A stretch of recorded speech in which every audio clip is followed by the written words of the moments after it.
Super hit comedy show Alex in Wonderland தந்த அலெக்ஸின் அடுத்த படைப்பான அலெக்ஸ்பீரியன்ஸ் இன்று முதல் அன்பா டிவி ஓடிடியில் குடும்பத்துடன் கண்டு மகிழுங்கள். இன்னைக்கு நம்ம திரைவம்ச நிகழ்ச்சியில் இயக்குனர் உன்னி சிவலிங்கம் இயக்கத்தில் வெளியே வந்திருக்கிற பல்டி படத்தை பற்றி பார்க்கப்போம். இந்த படத்துடைய கதையை பற்றி பார்த்தோம்னா, தமிழ்நாடு கேரளா பார்டரில் ஒரு சின்ன டவுன் இருக்குது. அந்த டவுனில் ஹீரோவும் அவருடைய ஃப்ரெண்ட்ஸ் எல்லாம் சேர்ந்து ஒரு கபடி டீம் வச்சுருக்காங்க. அந்த டீமை அடிச்சிக்கிறதுக்கு அந்த ஊரில் ஆளே இல்லை. அதே ஊரில் ஒரு 3 கட்ட பஞ்சாயத்து கந்துவட்டிலாம் கொடுக்கக்கூடிய ரவுடி கோஷ்டி இருக்குது.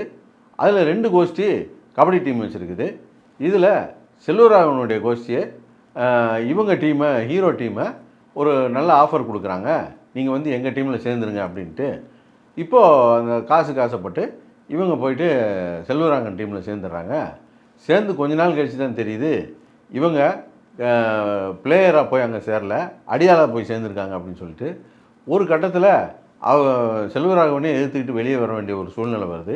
அதுக்கப்புறம் என்னாச்சு அப்படிங்கிறத இந்த படத்துடைய கதை. ஒரு கதையில் ஒரு 3-4 பசங்க சேர்ந்துக்கிட்டு அவங்க விளையாட்டுத்தனமாக பொறுக்கித்தனமாக செஞ்சு சில காரியங்களை செஞ்சுக்கிட்டு ஒரு கட்டத்தில் ஒரு பெரிய ரவுடி டீமில் சேர்றதும், ஒரு கட்டத்துக்கு மேலே அவங்களே எதிர்த்துக்கிட்டு வெளியே வர்றதும், இந்த மாதிரியான படங்கள்லாம் வந்து நிறையா வந்திருக்கு. குறிப்பாக சுப்பிரமணியபுரம் படத்தை எடுத்துக்கலாம்.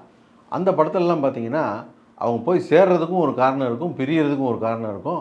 அது ரொம்பவே ஸ்ட்ராங்காக இருக்கும். ஆனால் அந்த மாதிரியான வாய்ப்பு இந்த படத்தில் இருந்தும் அதெல்லாம் குழப்பி வச்சுட்டாங்கன்னு சொல்லணும். குறிப்பாக இந்த படத்தில் ஹீரோ ஃப்ரெண்டு ஒரு மொத்தம் 4 பேரை காட்டுவாங்க. அந்த 4 பேரில் சாந்தனு கேரக்டரை ரொம்ப குழப்பி வச்சுருந்தாங்க.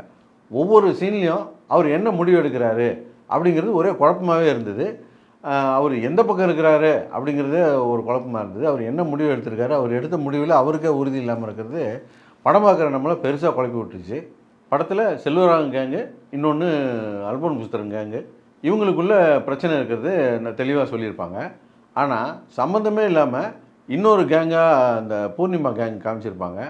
அந்த கேரக்டர் ஏன் இந்த படத்துக்குள்ளே வந்துச்சு, அதுக்கும் இந்த படத்துக்கு என்ன சம்மந்தம், அது ஏன் இவ்வளோ குழப்புது அப்படிங்கிறது பெரிய பிரச்சனையாக போச்சு படத்தில். சுமாராக ஒரு 2.5 மணி நேரம் ஓடக்கூடிய படம். ஆனால் அதுக்கேற்ற கதை இல்லாததுனால ஃபஸ்ட் ஹாஃப்லேயே பெரிய தொய்வு இருந்து போச்சு. அப்புறம் செகண்ட் ஹாஃபில் ஃபுல்லாக ஆக்ஷனை வச்சு ஒப்பேற்றிருந்தாங்க. ஆனால் செகண்ட் ஹாஃபை காப்பாற்றினது இந்த ஆக்ஷன் பிளாக்கை தான் சொல்லலாம். எல்லாமே ரியல் ஃபைட்டு தான் படத்தில் வர்றது எல்லாமே. டூப்புக்கு இப்போலாம் போடாமல் ரொம்ப நல்லா பண்ணியிருந்தாங்க. முழு படத்துலையுமே செல்வராகவன் கேரக்டரை தவிர வேறு எந்த கேரக்டருமே ஒழுங்காக எழுதலை. செல்வராகவனுக்கும் அல்போன்ஸ் புத்திரனுக்கும் ஒரு பிரச்சனை அப்படின்னு சொல்லிட்டு ஒரு ஜீப் எடுக்கிற பிரச்சனையை சொல்கிறாங்க. அந்த விஷயம் என்னன்னே புரியல. எந்த ஜீப்பை போய் இவங்க எடுக்க போகிறாங்க, அந்த ஜீப்புக்கு இவங்களுக்கு என்ன சம்பந்தம், அதையும் அவன் பிடிச்சி வச்சுருக்கிறான்ற ஒரு குழப்பம், பெரிய குழப்பமாக இருந்தது. ஆனால் அந்த இடத்துல ஒரு ஃபைட்டு அல்போன்ஸ் புத்திரனுக்கும் இந்த 4 பசங்களுக்கும் ஒரு சின்ன ஒரு ஃபைட்டு வச்சுருப்பாங்க. ரொம்ப அற்புதமாக பண்ணியிருந்தார் அல்போன்ஸ் புத்திரன். ஒரு எலும்பு தோலுமாக ஒரு ஆளை காட்டிக்கிட்டு இவனை ஒரு ரவுடின்னு காட்டுறாங்களே, இது எப்படி ஒத்துக்கிற மாதிரி இருக்குன்னா அந்த ஃபைட்டில் தான் அது நமக்கு புரிஞ்சுது. அவ்வளோ நல்லா பண்ணியிருந்தாங்க அந்த ஃபைட்டை.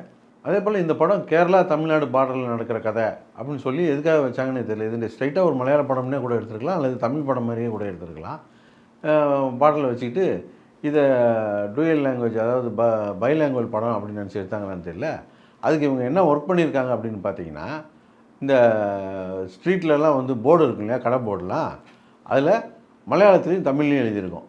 இவங்க எவனோ ஐடியா கொடுத்துருக்கான் நம்மளுக்கு, இப்படி எடுத்தால் இது வந்து 2 லாங்குவேஜ்லேயும் ஒர்க் ஆகும்ட்டு. இன்னொரு ஐடியா கூட கொடுத்துருக்கலாம். இந்த ரூபா நோட்டில் ஒரு 15 லாங்குவேஜ் இருக்கும் பார்த்தீங்களா, இந்த 15 லாங்குவேஜ்லேயும் சலூன் கடை பேர், டீ கடை பேர்லாம் எழுதி வச்சுருந்தாங்கன்னா இது பேன் இண்டியா படமாகவே மாறி இருக்கும் அப்படின்னு சொல்லி ஐடியா கொடுத்துருக்கலாம். அதை எவனோ சொல்லாமல் மிஸ் பண்ணியிருக்காங்க. இந்த படத்தில் ஒரே ஒரு பிரச்சனை தான், இந்த சாந்தனு கேரக்டரு நல்லவனா கெட்டவனான்றது தான். நல்லவனாக இருந்தாலும் பிரச்சனை இல்லை, கெட்டவனாக இருந்தாலும் பிரச்சனை இல்லை. நல்லவனா கெட்டவனா அப்படிங்கிற குழப்பம் டைரக்டருக்கே இருந்ததுனால ஓரளவுக்கு நல்லா வர வேண்டிய படம் ரொம்ப சுமாரான ஒரு 2 கட்ட படமாக போயிடுச்சு.